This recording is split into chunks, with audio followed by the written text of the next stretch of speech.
just want to give a special shout out to James Lawrence Beauty.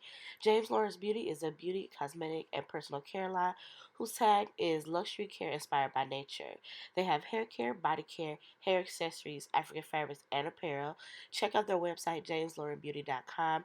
And when you go over there and you find some of the amazing things that they have and you fall in love with them, use my code KIRA5 to get 5% off of whatever you buy over there. Again, go to jameslaurenbeauty.com and get 5% off when you use KIRA5 at checkout. All the stuff and links will be in the description box. Hi guys, it's Kira Part 2 to Live United. What's going on? Who child? She knows exactly what she wants, and she knows exactly what she deserves, and it makes them boys nervous. Alright, so we're gonna get right into it. So I was watching a clip of Black Ink Crew. I don't really watch a lot of social media. I don't watch a lot of reality TV, but I saw this clip on social media, and it triggered me a little bit. It made me feel away. So there's a show called Black Ink Crew, and there's this woman on there named Sky. And I used to religiously watch Black Ink Crew, so I'm very familiar with Sky and her storyline on the show. Again, I haven't really watched it though, so I don't really know what has happened since, but I do remember, she had kids really, really young, like maybe like 14, 15, I believe, 2 different sons. And then now, like, they're older. She had given them up for adoption, and now they're older. And the younger one seemingly is trying to have a relationship with her. And it seemed like they kind of fell out or whatever. So, yeah, I watched her storyline, and she had not lost her sons, but she had given them up for adoption. Now, they're older now, and she's trying to have a relationship. Or that's what it seemed like. I don't really know what happened to make them fall out, but I see this clip where basically, I think his name is Dez. I don't forget his whole name. But Dez, her younger son, is having a conversation with Caesar about, the fact that he hadn't seen his mom in a minute, and then when he's seen her, she went off on him.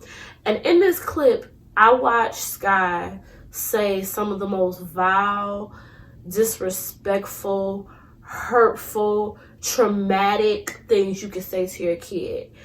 And it made me think about how sometimes as parents, y'all are y'all kids' first bullies for real. Sometimes as parents, that negative voice that we hear in our heads, like sometimes our internal voice, sometimes it's us, sometimes it's y'all parents. And y'all really have to think about how y'all speak to your kids. Now, I'm no one's mama. I'm very honest about that. I am no one's mother. But I think it's really important to watch the way you talk to your kids. I watched this woman tell her son she should have swallowed him. I watched this woman tell her son she should have aborted him. And it's like, those are such hurtful things to say to your kid. I remember when I was a kid and I had to do a project for school, and I was talking to one of my parents about the project, and they about our family tree or something like that, and they basically was like, yeah, you were an accident. And I'm like, as an adult, understanding adult things, I understand that response, like I get where that came from. But 7, 8, 9-year-old Akira is like, what do you mean I'm an accident? Like, it really made me feel away as a kid. And that's probably one of the most traumatic as far as like something in that realm, some things that my parents have said. So I couldn't imagine my mama saying to me, especially, this is a woman who has not raised me. This is a woman who basically left me, deserted me, didn't do anything as in the development of who I am as a person at this point in my life. I could not imagine that person saying such disrespectful, hurtful things to me. And some of y'all think, well, I ain't that extreme, so I'm good. No, sometimes we got to think about the way we talk to our kids. One thing I will say, like, growing up is that, not with my parents, but like some of the older, like the other people, like the great aunts and grandparents and this and that, I've always struggled with my weight as a kid. And there were people in my life who always had something to say about my weight as a kid. And those things really hurt me. Those things traumatized me. They hurt me. But I also was in a position where in my family, you can't talk about that type of stuff. Like, you can't say, I don't like that you said that to me, or that's hurtful, because that's seen as disrespect. A child having an opinion is not disrespect. Now, to me, a lot of disrespect comes from the delivery of what you say. And I'm a firm believer in you can say what you need to say. It's just the way that you come at me with it. You know what I'm saying? So I think it's really important that as parents, y'all remember that your children are just small humans. Disrespecting them, embarrassing them, hurting them is not acceptable just because you pushed them out or you did what you had to do to impregnate somebody for them to push them out. That's not okay. It's not cool. And then you wonder why when children become of age, they don't want to be bothered with you no more. Because you haven't been honest with yourself about the trauma that you have caused your kids. I watched that boy on TV cry and melt, and it wasn't no fake cry. It was one of them hearty, ugly cries. You know what I'm saying? Because of what his mama had said to him. And it's like I said, some of y'all think because y'all not saying that extreme type stuff that y'all not hurting your kids. Y'all kids are internalizing every negative thing that you say to them. Now, I'm not saying don't discipline them. I'm not saying don't hold them accountable. But again, there's a way to speak to your children that still speaks life, that still speaks love, that still speaks truth to them. There's a way to do that that will not cause them to have a crazy therapist bill when they get older. There are a lot of us who have to recover from our childhoods. If you're being honest about it. For generations, we've watched things happen and they just become a part of life. They just become a part of the Black experience. They just become a part of the church experience. They just become part of things that the trauma just becomes a part of what it is. And we don't deal with it. And we don't think about doing it to other people because we're used to it. You can make a decision to not be that person. And guess what? It ain't always parents. If you an auntie, if you a cousin, if you a godparent, whatever it is, you don't have to be the demon in somebody else's story. You don't have to be that person that they got to talk to somebody about because you planted seeds of doubt and seeds of self-hate and seeds of low self-esteem into them. Seeds of not feeling wanted, not feeling cared for. You don't have to be that person. Even if someone was that person in you, you can make a decision because you know how it made you feel. You know what it did to you. Why would you want to do that to somebody else? It just really bothered my skin. As you can tell, I'm trying not to get worked up, but it really bothered my skin. And then I had another experience where, this parent really embarrassed their kid in a setting that was extremely unnecessary. Now, I don't think embarrassing or disrespect is really okay in general. But in this particular setting, it was potentially very traumatic for their kid. And they don't see anything wrong with that. And I just want y'all to think. I just really want y'all to be self-aware and to think about how y'all treat y'all kids.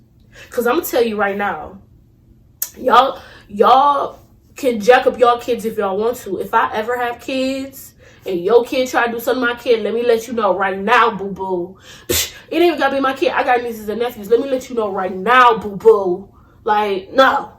I say all this to say, I guess, everyone doesn't deserve to be a parent. If you are someone who does not want to be a parent, take the proper precautions to not be one. If something happens, traumatic happens, and you become a parent, take the proper steps that you need to take so you will be okay. Whatever that is for you. I remember I read this story about how this girl had gotten pregnant. She didn't want to have a baby, so she was going to abort it. And the dude was salty. He's like, no, don't abort the baby. Da-da-da-da. I want to have a baby. Da-da-da-da. And she was like, all right, cool. So listen, I'm going to have this kid, and then I'm going to sign over all the rights to you because I don't want to be bothered. And he said, okay. She carried the baby. She had the baby, gave him the baby, signed over all his rights, all this stuff. And then he wanted to try to sue her for child support. No, that woman told you exactly what it was. She knew she was either not prepared or she just genuinely did not have a desire to be a parent. There's nothing wrong, as women, there's nothing wrong with not desiring to be a parent. Do not let people make you feel like you have to have a kid. Because then what happens is you have these children, you grow resentful, and then you take that resentment out on your kids. And then those children become adults, and if they don't have enough people in their corner to help them work through those things and really call those things out, they turn around and traumatize somebody else. It's a cycle that never ends unless we break the cycles. Think about the way you talk to your kids. Don't be that voice that tells them they aren't good enough in their heads. Don't be that voice that makes them feel like they can't conquer anything or they can't be who they want to be. That really just bothered me. And coupled with the situation that happened this week, it really just made me think about, if I ever have children, the type of parent I would be. I would be a firm parent, but I would also make sure that my kids always knew that they were loved, that they were wanted, that I was always in their corner and they were supported. That God got them, and on earth I got them. Period. That's just what it is. So I love y'all. I hope y'all found this helpful. If you, no shade, if you know a parent who need to hear this, send it to them. Hey, boo, they sent this to you because you was tripping. But I hope you found this helpful. If you have any questions, go ahead and leave them out in the comments. I would love to have a conversation and kind of see, like, do y'all understand what I'm saying? Am I tripping? Am I crazy? Have y'all seen the clip from Black Ink Crew? Because that was crazy. Side note on the Black Ink Crew. Can y'all believe that Donna was mad that she needed to be Bay's assistant when Donna is out here jacking up people's tattoos? She can't spell. She done blacked out somebody else's leg. Child, girl, you lucky he ain't fire you. He probably ain't fire you because you actually entertain it. But anyway, but yeah, comment down below. Let me know what y'all think. Make sure you like, share, comment. Please subscribe to the channel. All of that good stuff. I love y'all. I appreciate y'all. Y'all keep rocking with me, and I'm appreciative. I don't take it for granted. And like I always say, as long as you're running your race at God's pace, you're exactly where you're supposed to be. Bye. You know that girl can make everything you got a little better. She can change your world for the better.